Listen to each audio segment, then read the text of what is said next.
एक शिक्षण मंत्री ज्यांच्या विरोधात देशभरातल्या रस्त्यावर लाखो विद्यार्थी घोषणा देत आहे, संसदेमध्ये विरोधी पक्षनेते रोज त्यांचं नाव घेऊन गोंधळ घालताय आणि खुद भाजपला मत देणाऱ्या अर्ध्याहून अधिक मतदारांनाही वाटतं की या माणसाने खुर्ची सोडावी, तरी तो माणूस अजूनही आपल्या पदावर ठाम उभा आहे. त्याचं नाव आहे धर्मेंद्र प्रधान.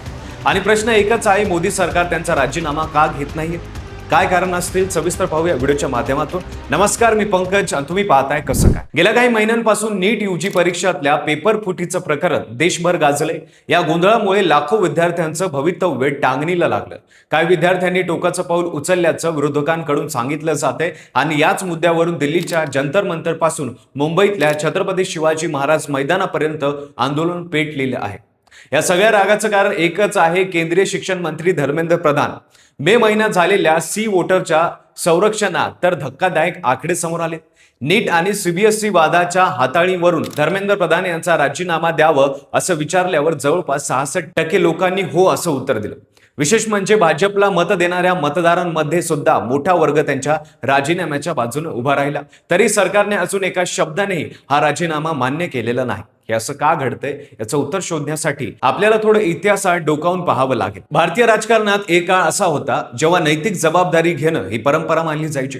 रेल्वे अपघात झाला म्हणून लाल बहादूर शास्त्री यांनी राजीनामा दिला होता. टी कृष्णमाचारी, ए राजा, दयानिधी मारन, येडियुरप्पा, अशोक चव्हाण, नितीश कुमार अशा वेगवेगळ्या पक्षांच्या नेत्यांनी आरोप झाल्यानंतर स्वतःहून पद सोडलं. पण गेल्या 12 वर्षातला भाजप सरकारचा पॅटर्न बघितला तर एक गोष्ट स्पष्ट दिसते. कोणत्याही दबावाखाली येऊन मंत्र्यांचा राजीनामा घ्यायचा नाही ही जणू अलिखित नीतीच बनलेली आहे. 2015 साली ललित मोदी प्रकरणात सुषमा स्वराज आणि वसुंधरा राजे यांच्यावर आरोप झाले तेव्हा राजनाथ सिंग यांनी पत्रकार परिषदेत सरळ सांगितलं होतं की इथे मंत्र्यांचे राजीनामे होत नसतात. हे युपीचं सरकार नाही, एनडीएचं सरकार आहे. त्या एका वाक्यात सरकारची भूमिका स्पष्ट झाली होती. मग प्रश्न असा येतो की धर्मेंद्र प्रधान इतके स्पेशल का आहेत? याचं उत्तर त्यांच्या पार्श्वभूमीत दडलेलं आहे.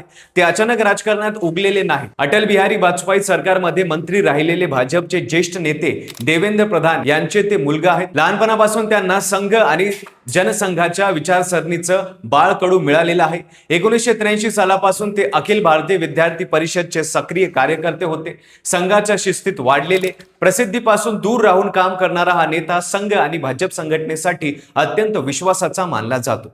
2017 मध्ये त्यांनी ओडिशामध्ये भाजपचं बूथ स्तरीय संघटन उभं केलं आणि 2024च्या ऐतिहासिक विजयामागे त्यांचीच रणनीती असल्याचं मानलं जातं. उत्तराखंड, कर्नाटक, उत्तर प्रदेश आणि बिहार अशा अनेक ठिकाणी निवडणुकांमध्ये त्यांनी प्रभावी म्हणून पक्षाला विजय मिळवून दिलाय. शिवाय पेट्रोलियम मंत्री असताना त्यांनी राबवलेली उज्ज्वला योजना आणि नंतर शिक्षण मंत्री म्हणून आणलेलं नवीन शैक्षणिक धोरण हे दोन्ही मोदीचं अत्यंत महत्वाकांक्षी प्रकल्प मानले जातात.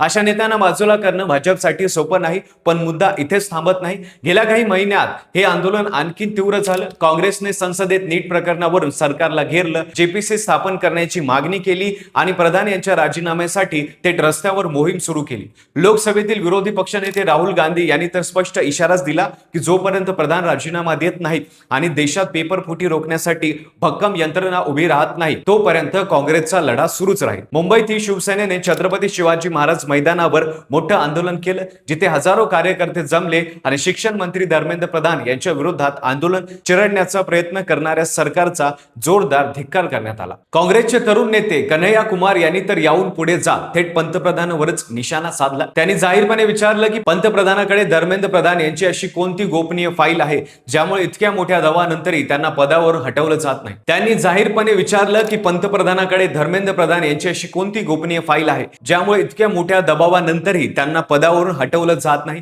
हा प्रश्न त्यावेळी सोशल मीडियावर प्रचंड व्हायरल झाला होता. या संपूर्ण वादाचा सर्वात मोठा टर्निंग पॉइंट ठरला तो पर्यावरण तज्ज्ञ सोनम वांगचुक यांचं उपोषण. दिल्लीच्या जंतर मंतरवर त्यांनी कॉक्रोच जनता पार्टीच्या अभिजित दिपके यांच्यासोबत अमरण उपोषण सुरू केलं. या आंदोलनाला देशभरातून प्रचंड पाठिंबा मिळाला आणि हळूहळू हे प्रकरण केवळ एका पक्षाच्या गोंधळापुरतं मर्यादित न राहता संपूर्ण सरकारच्या विश्वासार्हतेचा प्रश्न बनलं. कॉक्रोच जनता पार्टीने केंद्रीय आरोग्य मंत्री जे.पी. नड्डा यांची थेट भेट घेऊन 3 प्रमुख मागण्या मांडल्या. त्यात नीट यूजी पेपर फुटीनंतर आत्महत्या केलेल्या विद्यार्थ्यांच्या कुटुंबांनी प्रत्येकी 1 कोटी रुपयाची नुकसान भरपाई देण्याची मागणी समाविष्ट होती. शिवाय धर्मेंद्र प्रधान यांना पदावरून हटवण्याची आणि वांगचुक यांची सुटका करण्याची मागणी होती. काँग्रेस, शिवसेना आणि इतर विरोधी पक्ष अजूनही याच मागणीवर ठाम आहेत आणि सरकारने अजून त्यांच्या राजीनाम्याबाबत कोणतीही ठोस भूमिका जाहीर केलेली नाही. मग शेवटचा आणि सर्वात महत्वाचा प्रश्न उरतो, इतका मोठा दबाव असूनही सरकार हा राजीनामा का घेत नाहीये? याची 3 प्रमुख कारण समजून घेतली पाहिजे. पहिलं कारण म्हणजे राजीनामा घेणं ही सरकारसाठी अपयशाची अप्रत्यक्ष कबुली ठरेल. मोदी सरकारची प्रतिमा नेहमीच खंबीर आणि निर्णयक्षम अशी राहिलेली आहे आणि दबावापुढे झुकल्याचा संदेश गेला तर प्रतिमा. दुसरं कारण म्हणजे एकदा राजीनामा दिला की विरोधकांना तो मोठा राजकीय विजय म्हणून मिरवायला मिळेल आणि त्यानंतर NTA बरखास्त करा, शिक्षण खात्याची चौकशी करा, अशा नव्या मागण्या समोर येत राहतील. आणि तिसरं कारण म्हणजे सध्या सुरू असलेल्या आंदोलनाला यामुळे आणखीन बळ मिळेल, जो पायंडा भविष्यात सरकारसाठी सतत डोकेदुखी ठरू शकतो. त्यामुळे धर्मेंद्र प्रधान यांचा राजीनामा न देणं ही केवळ एका मंत्र्याला वाचवण्याची गोष्ट नाही, तर ती सरकारची एकूण ठरवून घेतलेली राजकीय रणनीती आहे. पण एक प्रश्न शिल्लक राहतोच, जेव्हा एका परीक्षेच्या गोंधळामुळे लाखो विद्यार्थ्यांचं आयुष्य पणाला लागतं, तेव्हा जबाबदारी घेणं हे केवळ राजकीय नुकसानीचं गणित असावं की नैतिक कर्तव्य असावं, हे प्रत्येकानं स्वतःला विचारायला हवं. तुम्हाला काय वाटतं? धर्मेंद्र प्रधान यांचा राजीनामा शेवटी होईल की सरकार हा दबाव असाच पचवून टाकेल? हे आम्हाला कमेंटमध्ये नक्की सांगा. व्हिडिओ आवडला असेल तर लाईक करा, चॅनलवर नवीन असाल तर चॅनलला सबस्क्राईब करायला विसरू नका आणि पाहत राहा फक्त कसं काय.